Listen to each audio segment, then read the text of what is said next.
sanctions against Rwanda currently. Now, another question, they are referring to M23 as rebel. Is the M23 actually rebel? Let's find out. 40 million annual aid for Rwanda will be suspended. All right, welcome everybody. Thank you for choosing our channel. There are many channels out there, but you decide to choose us today. That's amazing. We are in DRC today, and I tell you, I'm not going to leave any stone unturned. DRC M23 fighters who are termed by the international community and everybody as rebels, they have vowed to march to the capital city and to overthrow Félix Tshisekedi, the president of DRC. After they captured Goma, they now initiated a new plan to overthrow the government, and they made it clear. I'm not making this up. I'll tell you all about it. Now, one thing also, the question of whether Rwanda is supporting and helping M23 is being answered by the M23. I have the video here, I'll play it to you. The M23 set the record straight, so relax.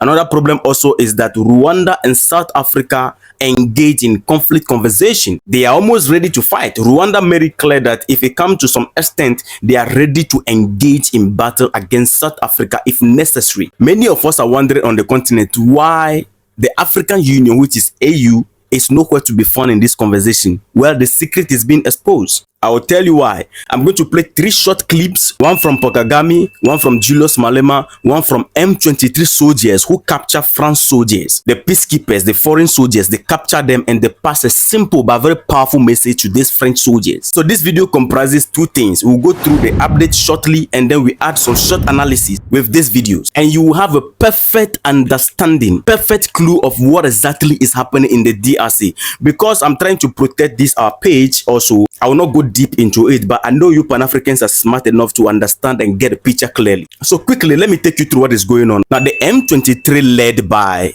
Nangaa, that is their leader, after they captured Goma, which is the largest city in Eastern Democratic Republic of Congo, DRC, Nangaa, who is the leader of the group, has declared that they will continue their military operation towards the capital, Kinshasa, and they are marching to the capital city, Kinshasa, with the goal of removing President Félix Tshisekedi from power. They want to overthrow him. How are they going to do it? Let's find out. Currently, as we're speaking, the M23, which is March 23 Liberation Movement, they are now advancing towards Bukavu, which is another city in Eastern DRC. They are moving towards that city to take that city also. This is happening despite international calls for a ceasefire. Now, the government of DRC also vowed to fight back. In a televised speech following the fall of Goma, their largest city in Eastern DRC, President Félix Tshisekedi assured the nation that his government is going to launch a strong counter-offensive to regain loss of territory. They are working to take Goma back from M23. According to his word, in quote, he said, "The Democratic Republic of Congo will not allow itself to be humiliated or crushed.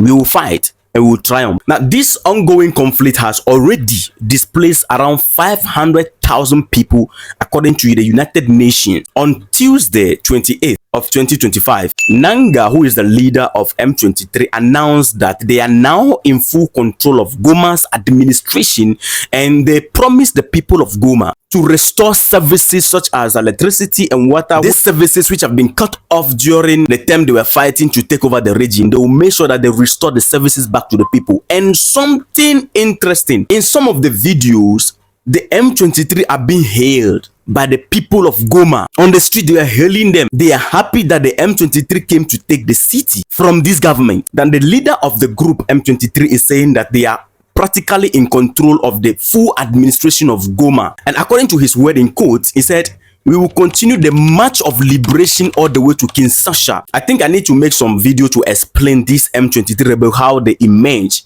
All right, so in the next video, I think I can do that. Now, Rwanda is being used as a scapegoat by the UN. Pay attention to something, guys. They are using the media to, let me say, manipulate all of us into buying into the idea.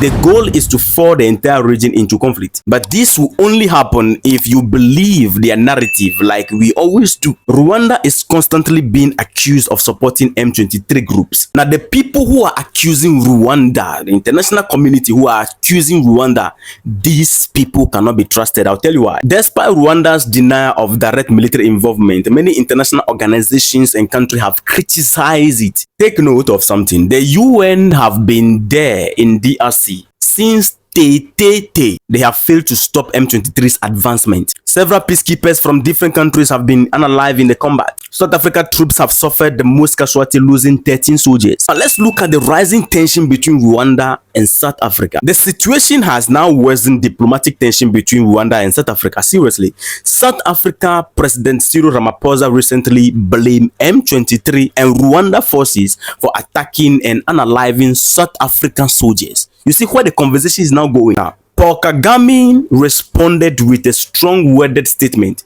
warning that Rwanda is ready for confrontation.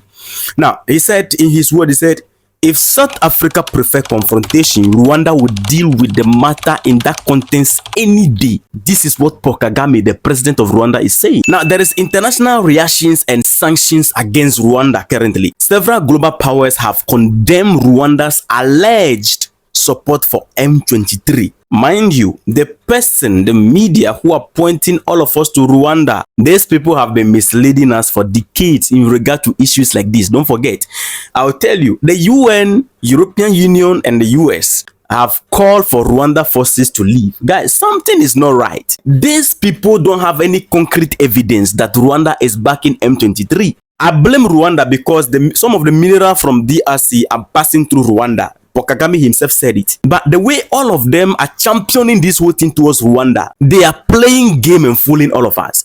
The UK and Germany have threatened to cut financial aid to Rwanda. The Foreign Secretary of UK, David Lammy, warned that 40 million annual aid for Rwanda will be suspended. Germany also have cancelled aid negotiation with Rwanda. Now, President Félix Tshisekedi has praised the UN peacekeepers for standing by DRC in the fight against M23 rebels. The UN will never fight those who are working with them. They will only fight those who want to take food from their mouth. Now, this brought us to our analysis. After the analysis, tell me in the comment if you get it right. I trust you guys. We are going to analyze this whole thing with 3 solid points using short clip to confirm and seal our analysis. First of all, why is the African Union not sending the African Standby Force, which was created? Listen to Julius Malema. African Standby Force. There's a rejection of African Standby Force by the imperialist forces in the West because they benefit out of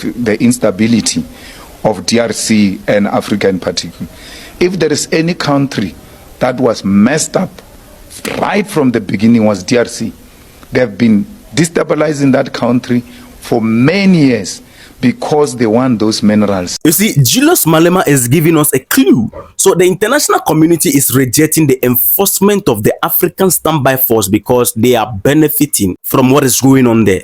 Ask yourself, who exactly is benefiting from this whole thing more than everybody? It is the international community. The M23 is championing a campaign that will take food from their mouth. That is why they are calling them rebel. Let me show you. Before I play the video of what the M23 said to the French soldiers that they captured, listen to Paul Kagame. We have heard the UN, the peacekeepers under the UN in that country for close to 3 decades.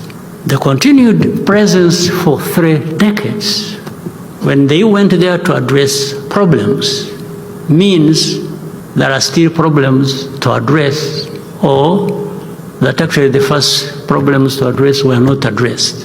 Otherwise, why would you stay in a place purportedly to address a problem and you are there for close to 30 years?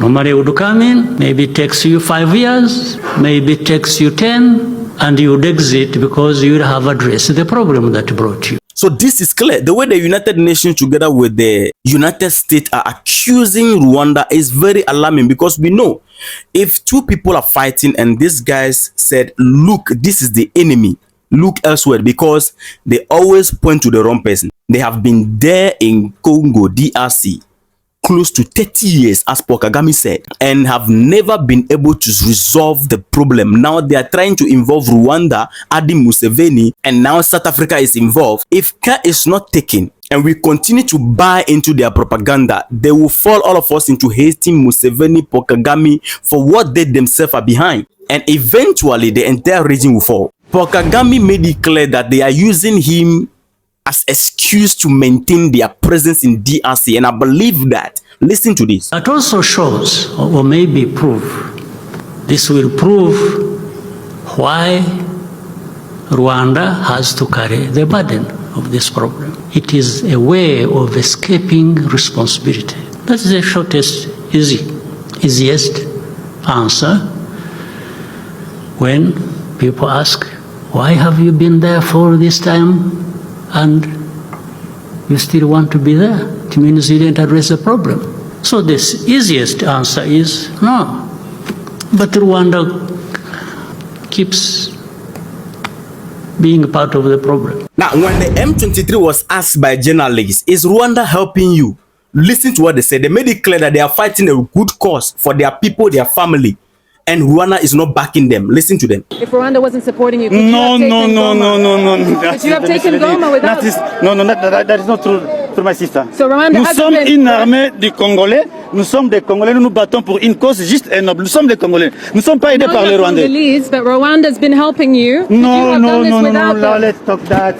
Let's stop that. You see, guys, he said, let's stop that. It is a propaganda. Rwanda is not supporting M23. Now, another question. They are referring to M23 as rebel. Is the M23 actually rebel? Let's find out. Are they truly rebels and terrorists? Because the last time in Libya, there were Al-Qaeda present in Libya, but it was Gaddafi that was declared as terrorist and rebel. Another time also in Congo, Patrice Lumumba was the rebel they refer to. And the other day also in Burkina Faso, Thomas Sankara was the rebel and the terrorist. And even now in the Sahel, they are not speaking against the rebels that the Sahel is fighting against.